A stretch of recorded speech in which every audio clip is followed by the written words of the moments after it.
पर्यटन त्यातले वारंवार कोकणाच्या पर्यटनाचा आराखडा आणि विकास व्हावा अशी मागणी केली जात होती. पन्हाळा ते ज्योतिबा असा एक रोपवे करण्याची मागणी केली. काय नाही, काय झालं आता 2च महिने झाले हा विभाग माझ्याकडे आलाय आणि तो आल्यानंतर मुळात जुने प्रकल्प हातात घेतलेले आहेत पर्यटनाचे ते मुदतीत पूर्ण करणं हे पहिलं टार्गेट आमचं आहे. आणि त्याचबरोबर मला माननीय मुख्यमंत्री महोदयांनी दोन्ही उपमुख्यमंत्री महोदयांनी सांगितलेलं आहे की अशा पद्धतीनं ज्या ज्या ठिकाणी संधी आहे किंवा स्कोप आहे तर ते आयडेंटिफाय करा आणि टप्प्याटप्प्याने ते प्रकल्प हातामध्ये घ्या. तर त्या दृष्टीनं रायगडच्या परिसरामधला तो पाचाड, जिथं रायगडच्या पायथ्याशी पाचाड गाव आहे, माँसाहेब जिजाऊंचं तिथं वाडा आहे, त्या परिसरामध्ये एक शिवसृष्टी आपण करण्याचं एक पहिल्या टप्प्यामध्ये आता हातात घेतलेला आहे. आणि शिवप्रतापदीप जो साजरा होतो म्हणजे अफजल खानाला ज्या दिवशी छत्रपती शिवाजी महाराजांनी त्याचा वध केला ते जे ठिकाण प्रतापगडच्या पायथ्याशी आहे तिथं एक तशा पद्धतीचं छत्रपती शिवाजी महाराजांनी कसं अफजल खानाचा वध केला या संदर्भातलं सुद्धा त्या ठिकाणी आपण एक ठिकाण विकसित करतोय. पन्हाळा सुद्धा त्या पद्धतीचंच आहे. ऐतिहासिक इतिहास पन्हाळ्याला आहे आणि क्षेत्र ज्योतिबा हे दख्खनचा राजा म्हणून ज्योतिबा रायाकडे पाहतो आपण. तर त्या बाबतीत सुद्धा मला मगाशी ज्योतिबा गडावर सुद्धा तिथल्या लोकांनी विचारलं तेव्हा मी सांगितलं की मंत्रिमंडळातले आमचे 2 सहकारी माननीय मुश्रीफ साहेब आणि माननीय आबिटकर साहेब त्यांच्याबरोबर आणि जिल्ह्यातल्या स्थानिक आमदारांच्या बरोबर मी प्राथमिक चर्चा करेन आणि पन्हाळा असेल किंवा ज्योतिबा असेल या ठिकाणी कशा पद्धतीनं पर्यटनाच्या प्रकल्पाला याच वर्षामध्ये प्रायोरिटीमध्ये घेता येईल त्यासाठी निश्चितपणे माझे प्रयत्न राहतील. माझी एकनाथ शिंदे पंढरपूरमध्ये जो स्कायवॉकला परवानगी दिली फडणवीसांनी ते थांबवलं. मला माहित नाही म्हणजे कधी झाला हा विषय नाही. मी आता सकाळपासून बाहेर आहे, तुम्ही बघताय. मी आज ज्योतिबा देवाच्या दर्शनासाठी आलेलो होतो माझ्या पदाधिकाऱ्यांच्या कार्यकर्त्यांच्या बरोबर. त्यामुळं माननीय मुख्यमंत्री महोदयांनी काय निर्णय घेतलाय तो ऑफिशियली पाहिल्याशिवाय मंत्र्यांनी त्याच्यावर भाष्य करणं योग्य नाही. अशा संदर्भातला एक निर्णय होता कोस्टल रोडच्या संदर्भातला पीएमओनी थेट दखल घेतली. खरं तर नगरविकास मंत्री एकनाथ शिंदे होते, आता सुद्धा तेच आहे. टार्गेट केलं जाते असं काही नाही, बिलकुल तसं काही नाही. बघा तुम्ही काल माननीय एकनाथजी शिंदे साहेब, फडणवीस साहेब आणि अजितदादा मान्य दादा हे दिल्लीच्या मुख्यमंत्र्यांच्या शपथविधीला दिल्लीला गेलेले होते आणि दिल्लीमधनंच आदरणीय एकनाथजी शिंदे साहेबांनी त्यांची भूमिका स्पष्ट केलेली आहे की ते स्वतः मुख्यमंत्री असताना आम्ही सुद्धा त्या मंत्रिमंडळामध्ये होतो. जे निर्णय व्हायचे ते या दोन्ही उपमुख्यमंत्र्यांशी चर्चा करून शिंदेसाहेब घ्यायचे. शिंदेसाहेब कुठलाही निर्णय घेताना माननीय फडणवीस साहेबांना माननीय अजितदादांना विश्वासात घेऊन त्यांच्याशी विचार विनिमय केल्याशिवाय घेत नव्हते. हे कालच माननीय शिंदे साहेबांनी स्पष्ट केले आणि त्याचे आम्ही साक्षीदार आहोत.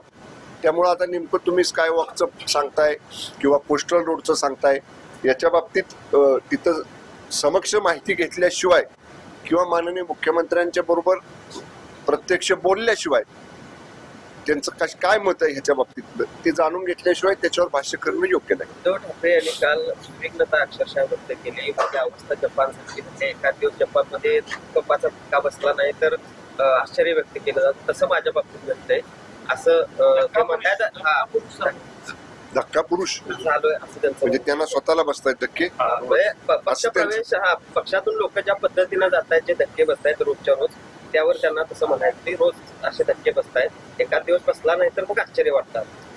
त्याचं कारण शोधलं पाहिजे ना.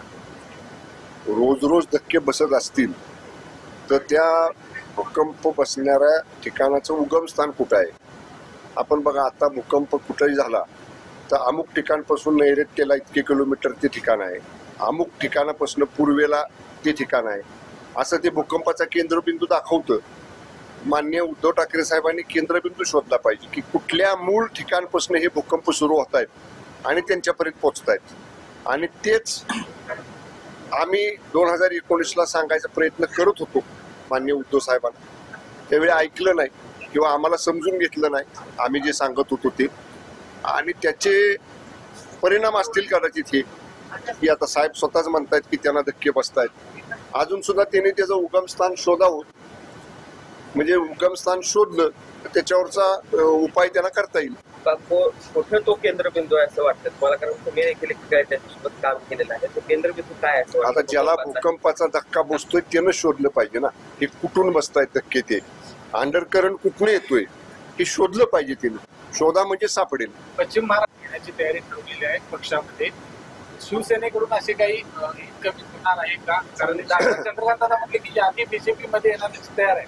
शिवसेनेमधली अशी काही यादी तयार आहे? आम्ही अगोदर सांगत नाही. आम्ही एकदाच बोललो, मी आणि उदय सामंत साहेब, आणि त्याचे परिणाम असे झाले की मग लोकांवरती दबाव यायला सुरुवात झाली. त्यांना वेगवेगळ्या पद्धतीने समजवायचा प्रयत्न झाला. पण तरी सुद्धा जितेंद्र जानावळेंच्या सारखे विभाग प्रमुख मुंबईतले, त्यांना एवढं सांगितलं, बोलवलं, तरी सुद्धा ते मातोश्रीत गेले, मान्य उद्धव साहेबांना भेटले आणि चरण मातोश्रीच्या पायरीवर डोकं टेकलं, ते शिवसेनेमध्ये शिंदे साहेबांच्या नेतृत्वाखाली आले. त्यामुळं आम्ही फक्त अगोदर सांगत नाही, शिवसेनेमध्ये सुद्धा मोठ्या प्रमाणामध्ये प्रवेश सुरू आहे. पण हे ऑपरेशन टायगर, हे ऑपरेशन म्हणून योजना बंद झाली का? माननीय प्रताप सरनाईक साहेबांचा उद्देश काय होता की एसटी ही तोट्यात पहिल्यापासूनच आहे. म्हणजे आपण जर बघितलं असेल तर जिथं दुसरं कुठलं वाहन जात नाही तिथं महामंडळाची एसटी जाते. विद्यार्थ्यांच्या शाळा कॉलेजच्या टाइमला बाकी खाजगी वाहतूक व्यवस्था असणाऱ्या यंत्रणा जात नाहीत, पण आपली एसटी जाते. डोंगरातल्या भागात, दुर्गम भागात, डोंगरातल्या वाडी वस्तीवर जिथं मोठे मोठे घाट चढून जावं लागतं तिथं खाजगी वाहतूकदार कोणी जात नाही, तिथं आपली एसटी जाते. त्यामुळे एसटी महामंडळ हे तोट्यात आलं. आपण ज्या सुविधा दिल्या 50% सवलतीच्या, त्याच्यामुळं तो तोटा वाढला. याच्यापेक्षा काही नाही. एसटी महामंडळाची तोट्याची जी अनेक 10-20 कारणं आहेत त्यातलं हे एक कारण आहे. म्हणून ती योजना बंद झाली का सवलतीची, किंवा ती योजना बंद करायबाबतीत सरनाईक साहेब काय बोलले का, त्याचा विपर्यास करू नका. फक्त जी एसटी महामंडळाची परिस्थिती आहे ती जनतेसमोर यावी हाच त्यांचा उद्देश होता फक्त. लाडक्या बहिणींमुळे महायुतीला यश मिळालं नाही, तर ते हिंदू साधू संतांनी हिंदू माणसाला जागृत केल्यामुळं हे यश मिळाल्याचं बोललं जाते. नरेंद्र महाराज जे आहेत, नरेंद्र महाराजांचं स्टेटमेंट मी सुद्धा वाहिन्यांवरती पाहिलं. अनेक घटक आहेत. महायुतीला एवढं प्रचंड बहुमत महाराष्ट्रात मिळवून देण्यासाठी अनेक घटक कारणीभूत आहेत. त्यामधला प्रमुख घटक हा माझ्या लाडक्या बहिणी या सुद्धा आहेत. साधू संत महात्मे सुद्धा आहेत, प्रवचनकार, कीर्तनकार ही सुद्धा मंडळी त्याच्यामध्ये. म्हणून मी म्हणतो अनेक घटक आहेत. त्यातला एक प्रमुख घटक हा माझ्या लाडक्या बहिणी आहेत, ज्यांच्यामुळे महायुतीला एवढं मोठं गौरवित यश मिळालेलं आहे. शिंदे गटाकडून ऑपरेशन टायगर नाही तर ऑपरेशन गद्दार सुरू आहे असं वैभव नाईक सकाळी कोल्हापूरमध्ये त्यांनी असं वक्तव्य केले की ऑपरेशन गद्दार सुरू आहे. त्या पद्धतीनं लोकांना पक्ष प्रवेश दिला. वैभव नाईक आमचे मित्र आहेत, आमच्या बरोबर मागे ते आमदार होते. त्यांना फक्त मला एकच म्हणायचं आहे की एका बाजूला तुमचेच नेते म्हणतायत की मला रोज धक्के बसतायत, ते कशामुळं बसतायत त्याची जरा जर माहिती वैभव नाईकांनी जर घेतली त्यांच्या नेत्यांकडे जाऊन, त्यांना जाता येतं का नाही, त्यांच्याशी बोलणं नेत्यांशी होतं का नाही हे मला माहित नाही, पण ते जर त्यांनी घेतली माहिती तर हा प्रश्न पुन्हा वैभव नाईक कधी विचारणार नाही. आणि यांचा जो संबंध आहे त्याच्यावर एक ओव्हर समिती होती, तर ती अधिकृत नसल्याची घटनादायक माहिती. कुठली समिती? कोहरा केंद्रीय मला माहिती त्यामध्ये दाऊद आणि शरद पवार यांच्या नाही, मला याची कल्पना नाही. हा गृह विभागाशी निगडीत प्रश्न आहे, त्यामुळं याची सुद्धा माहिती माझ्याकडे आता तरी नाही. ओके. मंत्रिमंडळाच्या 2 मंत्र्यांच्यावरती राजीनाम्यासाठी दबाव तंत्र काय कुणावर फोकाटे कोणी मागितला राजीनामा? कोणी मागितलं? विरोधकांचं कामच आहे सरकारी पक्षाच्या आमदार मंत्र्यांचे राजीनामे मागायचं. विरोधकांना काम काय? आता 240 आमदार एका बाजूला आणि 40 आमदार एका बाजूला आहेत विधानसभेमध्ये. एवढं मोठं बहुमत आहे.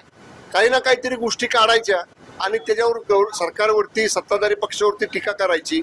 आमच्या कुठल्याही मान्य मंत्री महोदयांवर काही जरी आरोप झाले तरी मान्य फडणवीस साहेबांनी, शिंदे साहेबांनी, मान्य दादांनी सांगितलेलं त्याची चौकशी होईल. चौकशीतनं दूध का दूध, पाणी का पाणी बाहेर येईल. चौकशी तर होऊ द्या. चौकशी व्हायच्या आधी जर तुम्ही त्यांना आरोपी म्हणून घोषित करणार असाल तर ते योग्य नाही.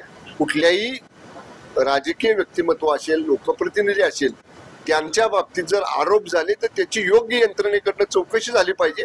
चौकशीत ज्या गोष्टी पुढे येतील त्याच्यानंतर वरिष्ठ आमचे जे आहेत मुख्यमंत्री उपमुख्यमंत्री महोदय ते याच्यावर निर्णय घेतील. Okay, thank you.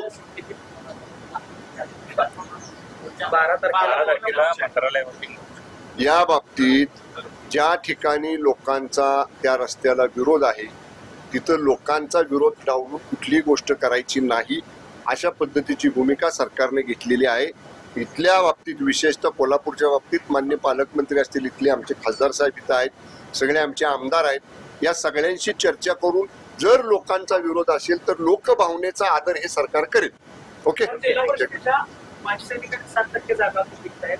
या जागा फक्त माजी सैनिकांनाच मिळाल्या संघटना आणि याचं निवेदन मी माजी सैनिक कल्याण विभाग माझ्याकडे आल्यानंतर मी प्रत्येक विभागामध्ये किती पदं रिक्त आहेत एक सर्व्हिसमन साठी राखीव ठेवलेली त्याचा प्रत्येक जिल्हाधिकाऱ्यांच्याकडनं विस्तृत एक फॉर्मॅट दिलेला आहे, त्याप्रमाणे माहिती मागवलेली आहे. ती आल्यानंतर दर 2 महिन्यातनं ज्या ज्यावेळी नवीन भरती कुठल्याही विभागात निघेल त्यांनी अनिवार्य पद्धतीनं माजी सैनिकांचा कोटा भरला पाहिजे याच्यासाठी माजी सैनिक कल्याण विभागामार्फत निश्चितपणे भूमिका घेतली जाईल. थँक्यू.